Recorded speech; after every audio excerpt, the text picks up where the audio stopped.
Due to the Nakatomi Corporation's legacy of greed around the globe, they are about to be taught a lesson in the real use of power. If you're not talking to these guys about money, don't talk to them at all. Here's $500, son. You tell me something worth hearing. This money's yours. Welcome to WatchMojo.com, and today we're counting down our picks for the top 10 movie villains motivated by greed.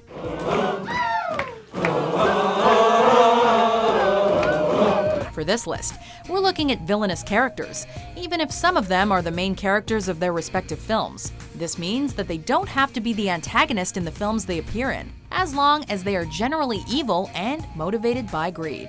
You're gonna trust some monkey in a Bahamian bank with 20 million of your hard-earned dollars? Come on, Tony, don't be a schmuck. However, you won't be seeing someone like Dr. Evil here, because he's more interested in world domination than cold, hard cash. Why make trillions when we could make billions? Number 10, Tony Montana, Scarface. I always tell the truth, even when I lie.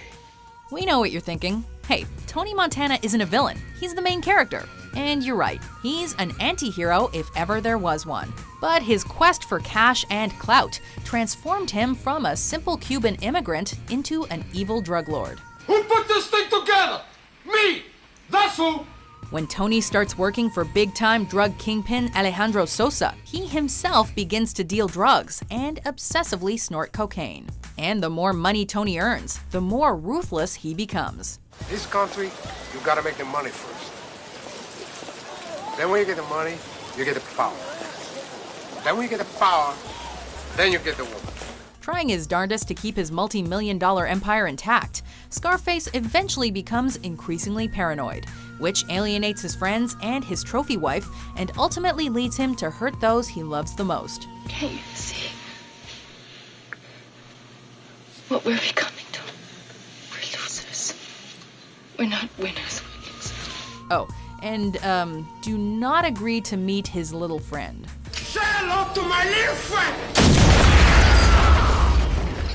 Number 9, Henry F. Potter, It's a Wonderful Life. George, I am an old man, and most people hate me, but I don't like them either, so that makes it all even. A classic miser in a classic Christmas film, Henry Potter is always trying to make his wallet fatter. $500. And you asked me to lend you $8,000. Not that he needs more money. Mr. Potter is already rich from his work as a banker, mill owner, and less than stellar landlord. Yet he still tries to get what he wants from any business deal, and he's particularly good at it. I may lose a fortune, but I am willing to guarantee your people too. His sinister demeanor is especially prevalent next to a man like the upstanding George Bailey, which becomes even more obvious when Potter offers Bailey a high-paying, glamorous job, but only because Bailey's businesses are threatening the success of his own assets. What are you with a warped, frustrated young man? Miserable little clerk crawling in here on your hands and knees and begging for help. While he almost never fails to intimidate his competition to get what he wants, ultimately this heartless villain gets his. You're worth more dead than alive. Number 8, Count Olaf, Lemony Snicket's A Series of Unfortunate Events. Now that we're family, I can make it up to you. I can be the ultimate dad. Desperate to inherit the vast fortune entrusted to the Baudelaire children, their closest living relative, Count Olaf, employs as many dirty tricks as possible, hoping that his witty personality and clever tricks will be enough to fool them. All I ask in return is that you do each and everything that pops into my head while I enjoy the enormous fortune your parents left behind. He tries posing as an Italian scientist and as a sailor, but it never quite works out for him as they see right through his disguises. You see, Klaus, Violet, and Sunny are pretty intelligent kids. You won't get a cent until Violet turns 18. Oh, really? Says who? The law. Look it up. But even if the Baudelaire kids are not fond of Olaf in any way, his determination to get his hands on some green helps him stand out among other greedy movie villains. I'm going to get you no matter where you go, no matter what you do, I'll find you. You are so deceived. Number 7, Ebenezer Scrooge, The Muppet Christmas Carol. Humbug. In case you weren't aware, Scrooge is the #1 killjoy when it comes to the Christmas spirit. He must be so lonely, he must be so sad. He goes to extremes to convince us he's bad. Whereas most people are more generous around the holidays, this classic Dickens anti-hero is more motivated than ever to keep his profits as a moneylender flowing in. If I could work my will, every idiot who goes about with Merry Christmas on his lips would be cooked with his own turkey and buried with a stake of holly through his heart. Shown in this Muppet version as child-friendly but still sinister, Scrooge refuses to give to charity, reluctantly gives his employees a day off for Christmas, and, as we learn from the Ghost of Christmas Past, even let money get in the way of his relationship with the woman he loved. I love you, Bill. You did once. Lucky for Scrooge, he's given the chance to change his ways. I am prepared to follow and to learn with a thankful heart. But there once was a time that Ebenezer Scrooge was a mean old miser with more money than heart. What right have you to be merry? You're poor enough. What right have you to be dismal? You're rich enough. Number 6. Auric Goldfinger, Goldfinger. Good night, Mr. Bond. That last name's a dead giveaway. But if that didn't warn you about this guy's greedy tendencies, all you chemistry buffs probably recognize that his first name also means gold. This is gold, Mr. Bond. All my life I've been in love with its color, its brilliance, its divine heaviness. Auric Goldfinger is a successful businessman, but just because a guy has wealth doesn't stop him from wanting more. Forgive me, Mr. Bond, but I must arrange to separate my gold from the late Mr. Sorrow. Goldfinger is ingenious in his money-making schemes. He strategically smuggles gold and makes a fortune at it. Operation Grand Slam is his next step, and if it comes to fruition, this Bond villain would have access to some of the only valuable gold in the world. 2 words you may have overheard, which cannot possibly have any significance to you or anyone in your organization. Cruel and sadistic as well as greedy, Goldfinger will capture anyone who tries to thwart his plans. And while he may not expect them to talk, he will expect them to die. Do you expect me to talk? No, Mr. Bond, I expect you to die. Number 5. Gordon Belfort, the Wolf of Wall Street. Every day, dozens of money-crazed kids beat a path to my door. Losing your job sucks, and it may lead you to wonder what to do with your life. If you're anything like Gordon Belfort, you'll pick yourself up, dust yourself off, and stay on the same path by starting your own brokerage firm to make a bunch of money. It wasn't long before Forbes magazine, the flagship of Wall Street, called to do a profile on him. Belfort has that certain something about him that can get almost anyone listening to subscribe to his signature brand of corruption. One that's full of cars, drugs, women, drugs, yachts, drugs, and more drugs. And for a while, that's how he thrives. Pick up the phone and start dialing.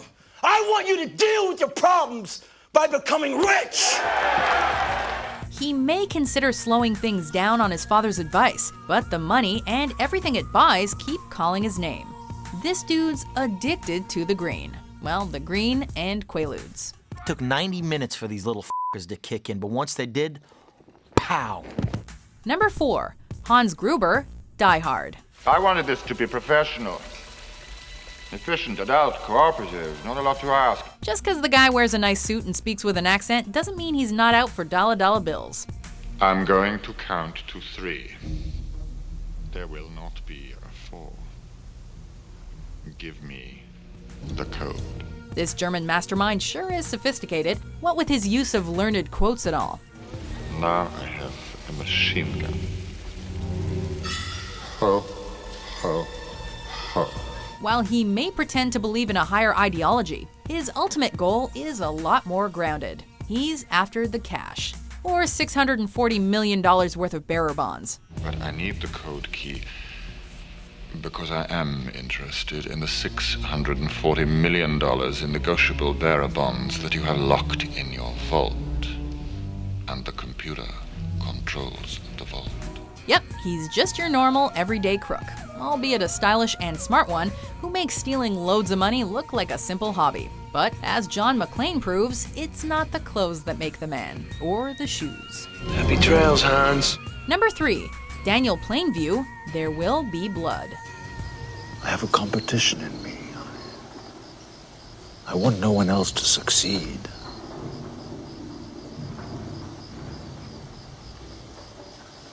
hate most people. Daniel Day-Lewis doesn't always play characters that are driven by dollar bills, but when he does, they're very motivated and terrifying. There's a whole ocean of oil under our feet. No one can get at it except for me. Starting out as a prospector, but eventually working his way to become a bona fide, genuine oil man, Plainview amasses his wealth by acquiring as much of the oil-rich California land as he can, bleeding every square foot of the territory dry in order to line his own pockets. I assure you, ladies and gentlemen, no matter what the others promise to do, when it comes to the showdown, they won't be there. To do this, Plainview has to resort to some less than moral means, which include lying, humiliation, and oh yeah, straight up murder. One thing's for sure, do not piss this guy off if you're near any bowling pins. Please forgive me, I beg you, please. Number 2, Gordon Gekko, Wall Street. Greed is right. Greed works. This character is so motivated by greed, he's become a pop culture symbol of it. The point is, ladies and gentlemen, that greed, for lack of a better word, is good. A typical example of Wall Street avarice in the 80s, the fast-talking Gekko lives life based on the philosophy that greed is the key to success. Money itself isn't lost or made, it's simply transferred from one perception to another. And it works for him. While your typical stockbroker does pretty well, Gekko's got the clothes, the cars, and the corner office that most only dream of. And when he meets Bud Fox, an eager upstart with insider info he can exploit, we can practically see the dollar signs in his eyes. I'm gonna make you rich, Bud Fox. While other characters in the film stand for morality and the value of working for your money, Gordon Gekko represents the idea that greed is good, for better or worse. That proved inspirational for many. Now, what's worth doing is worth doing for money. It's a bad bargain if nobody gains. Before we look at our most money-hungry movie villain, here are some honorable mentions. Sloppy. I may have been bad. I may have kept the chain to that road, but it was for your good. Tell him the good part. The good part, William, is that no matter whether our clients make money or lose money, Duke and Duke get the commissions. You don't know what you're tampering with, Rourke. What's to know? It's big, it's shiny, it's gonna make us all rich. Number 1, Lex Luthor, Superman. All right, Luthor, where's the gas pellet? Somewhere in the back of my mind, actually.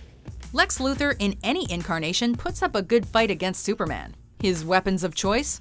Aside from kryptonite, Luthor uses his smarts and his loads of money to defeat his enemies. You were great in your day, Superman.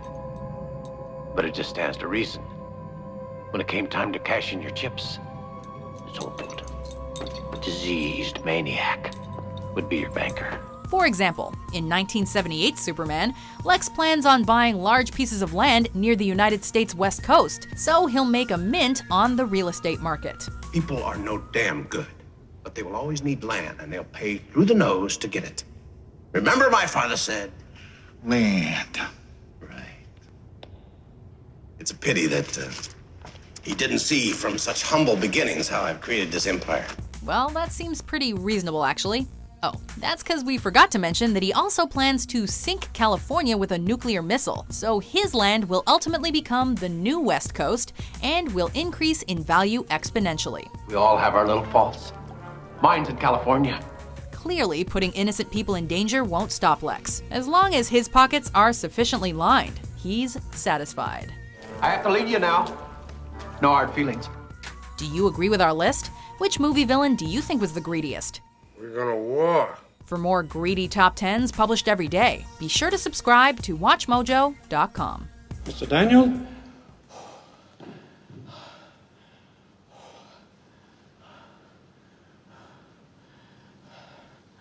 I'm finished.